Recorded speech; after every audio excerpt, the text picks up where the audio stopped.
Over the years, I have spent so much time tweaking my iPhone by moving apps, by deleting apps, reinstalling apps, turning off settings, turning on settings. You get the point, and maybe it even sounds a little familiar. Well, now, thankfully, in large part actually to iOS 18, I have finally perfected it. This is by far my most minimal and functional, but not boring, phone setup yet. So let me show you how I set it up, and stick around until the end. I have a bonus tip for better battery life that you're not going to want to miss. So starting with my lock screen, I have tried to make this as simple as possible, but I do have 3 different lock screens. Let me explain. The first one is my daytime lock screen. So it's basically light mode. The second one is my nighttime lock screen, which is dark mode, and also reduces a lot of my notifications. And then the third one is overnight when I'm sleeping. Now, they all look a little different. They all act a little bit different, and they also do more than just control the lock screen. They also control different settings on my phone. Like I mentioned, my nighttime one controls some of the notifications by limiting them. The easiest way to do this is by assigning each lock screen to a focus mode. So this all happens automatically. I wanted to keep it as easy as possible. I don't have to manually turn these on or switch different lock screens. With the focus modes, it just happens at certain times of the day automatically. It is wonderful. Now, I have already made a whole video on focus modes and how to use them and set them up, so I will link that video above and also down below in the description box if you want to check that out. So for my daytime lock screen, the wallpaper itself is just a bunch of my travel photos. I'm pretty sure the maximum is 50 photos, so it just cycles through 50 of my travel photos I've set up throughout the day, which is kind of nice. Good memento, and kind of lets me live vicariously through a past self. And then at the top here, I do have the date and time really quickly, and then some of the different weather widgets below that, because during the day, that's pretty much what I want to see. And then, as I mentioned, because I have set this up with a focus mode, I had to name the focus mode, and I didn't want it to just be like day or something generic, so I've kind of put in a little reminder to myself to have a good day. Then in comparison, if I were to go over, just to give you a little peek, if I were to go over to my nighttime lock screen, I have changed the widgets. So these are kind of the widgets I actually want to see later on in the day. So again, a little bit of the weather, but mainly my fitness ring. So it's the end of the day, have I actually closed them? And then also a reminder for my Apple Watch, the battery in case I need to charge it before I go to bed. Now, the first new iOS 18 feature I want to point out is we can finally change the 2 buttons on our lock screen. So by default, if I remember correctly, it's the camera button and the flashlight. You can go in and change them, and you would do that just by long pressing on the lock screen, hitting the customize button, selecting the lock screen, and then you'll see the option to delete what's there, and then you can click in and select a new button. And the reason I've gotten rid of the flashlight on my lock screen is because I have a better place for it. So if you have an iPhone that has an action button, let me tell you, it has been a life-changing decision to put the flashlight on this action button, because then I actually have a physical button to feel for at night when I need the flashlight. And so that leaves me with the ringer and the camera button on the lock screen. The camera is something I use probably most often on my phone, honestly, so I like to have different options. I can use the button on the lock screen. You can swipe to quickly access the camera, and because this is an iPhone 16 Pro Max, I do also have the new camera control to access the camera really quickly. So that way, regardless of what I'm doing when I'm in the moment and need the camera, muscle memory can just kick in whatever way I'm holding the phone, whatever's easiest, and access the camera in one of those 3 ways. The home screen is without a doubt the most important part of this entire phone setup. And again, I do try and keep it as clean and simple as possible. So I actually only have 2 pages of apps and widgets, 1 and 2. And I can assure you, every single thing on these 2 pages has been so carefully selected and placed there intentionally as the things I either use the most or go looking for the most. Everything else I leave in the app library. So out of sight and out of mind, but when I need it, I can get to it. This is so much better than having pages and pages of apps to swipe through and even folders upon folders to dig through to find things. So I highly recommend you take even just 5 minutes today to kind of audit your phone. Audit the apps you have on your home screen. You don't have to delete anything. All you have to do is if you long press on an app, you can click remove app and then remove from home screen instead of deleting it. Anything you remove from your home screen will just go right into the app library. They're organized into different categories and groups automatically, and you can always just click into the search bar at the top of the app library to see all the apps on your phone. So it's really easy to find things you decide to remove from your home screen. I promise they will not be lost. I'm not going to talk about the apps themselves in this video because I feel like they're pretty straightforward, but if you do have any questions, just let me know down in the comments. What I do want to show you though are some of the new features you can do with these apps.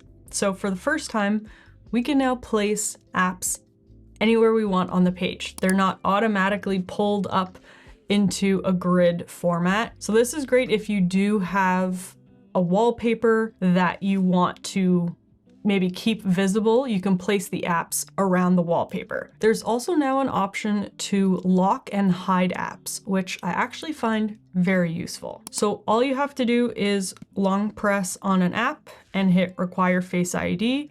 And then you have the option to just lock it or to hide and lock it. I find the locking feature really useful, and so I've gone ahead and locked my social media and like my email, for example. So anytime I want to open that, it does require my Face ID. So just gives a little bit more protection and security there. And if you do decide to completely hide any apps, they end up in this new section of the app library. At the very bottom, you'll see a new category for hidden apps.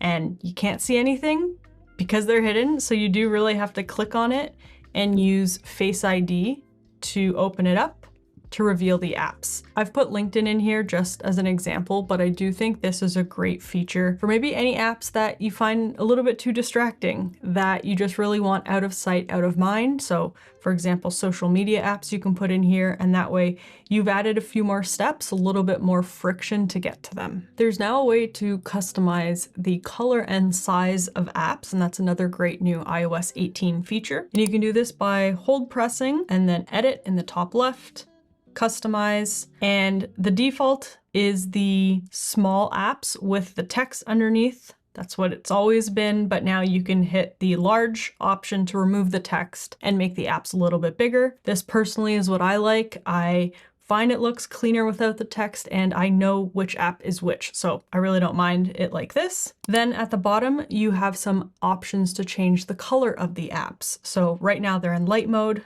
but I can switch them to dark mode. You may have noticed that also darkened the background, but if you press this little sun on the top left here, you can do the light background with the dark apps or vice versa. Then you also have the automatic option, which would automatically switch the apps between light mode and dark mode at like sunset and sunrise. Or at the very end, you can completely change the color of your apps. So I can make the accent color, let's say purple, and even up the saturation so it's really vivid. And then every app is that color. It's interesting. I would definitely recommend you play around with it, but it is pretty hit or miss. Like for example, now you can't even see the emojis I have in my notes. Like it definitely doesn't work perfectly, but it's an interesting option. How I've gotten away with just having 2 pages of apps is because I use and love widgets. I have a lot of them. And the cool thing is every single one of these widgets has more information behind the information because they're also smart stacks. So for example, every widget, I can scroll through a whole bunch of different information, literally every single one I have set up differently. And it's just a great way to hide information, yet still have it very easily accessible. So again, if you hold press on the home screen and hit the edit button, you can add a widget here. And then for the smart stacks specifically, if you just scroll down at the top of the app list, you can choose smart stack, and that way pick the individual apps to add to the stack. And iOS 18 has made working with widgets even easier, because now if I want to change the size of a widget, I can easily do so by just hold pressing the widget. Or if I'm editing the home screen, I can even drag to resize. Before, if you remember, you used to have to delete the widget, go into the widget list and select it again in a bigger size. Now it's so much easier. You can do it all from the home screen. You can also now turn an app into a widget and vice versa right from this home screen. So if I were to hold press on an app at the bottom, you can see an option to turn it into a widget. And then if I want to get rid of that, hold press again, turn it back into an app. Another place I have hidden information is in the Today view. So if you swipe over to the left, you have your Today view where you can put even more widgets, and they work pretty much exactly the same way. And let's not forget about the control center, because that also got some love in iOS 18. So if you pull down in the top right, you get to the new control center, and the first thing you might notice is there are pages now. So their default is 4 different pages, and you can get to them by just swiping up and down or by clicking on the little icons there on the right hand side. The best thing is it has become so much easier now to customize this control center. If you remember, you used to have to go into settings to pick and choose what you wanted in the control center. Now it works very similarly to apps and widgets. So you can just hold press and customize what you want to see on here, and even the sizes. So again, like the widgets, you can always make things bigger, smaller. You can click add a control to go through and see the full list of options. I definitely still have a lot on here, but I have tried to customize it a little bit to put the things I use the most on the right-hand side, so that when I'm holding my phone, they're just a little bit easier to reach. And I personally don't really use this new media control center page, if you will. So you can also just delete it by hold pressing and then getting rid of it altogether. The one I use the most, other than the default control center, is this home view, so that I can easily and quickly turn on and off my different lights without actually having to go into the home app. And if you've deleted a page but do want to add it back, you can, again, just hold press or the plus button at the top left to get to add control, and then find, for me, the now playing was the music one I deleted. Click on that. It'll bring it to a new page, and then I can just drag it to make it the full page again. So this was my iPhone setup for 2025. I tried to really pack in as much information as possible while keeping my phone clean, organized, and convenient. I do think I did a pretty good job, if I may say so myself, but I did also promise you a bonus tip for your battery health. So let me quickly show you that. So head on over to settings, down to battery, and then charging. This is where you can now customize your charge limit. So before iOS 18, if you wanted to come in here to preserve your battery life for as long as possible, the charge limit option was only 80%, which wasn't always enough, especially before a long day. So now you can actually come in here and pick a different limit. I've set mine to 95%. I highly recommend, if you have not done so already, to come in here and choose something, just anything but 100, to keep your battery as healthy as possible and therefore your iPhone as healthy as possible. This second option here, the optimized battery charging, I would only recommend using this if you are someone that charges your phone at the same time every day. So if you always charge your phone at night, you can maybe use that option. But for most people, I would recommend using the top option and just moving it off of 100. If you like this video, let me know by giving it a thumbs up and subscribe to the channel if you're not already. That's it. So have a great day. Bye.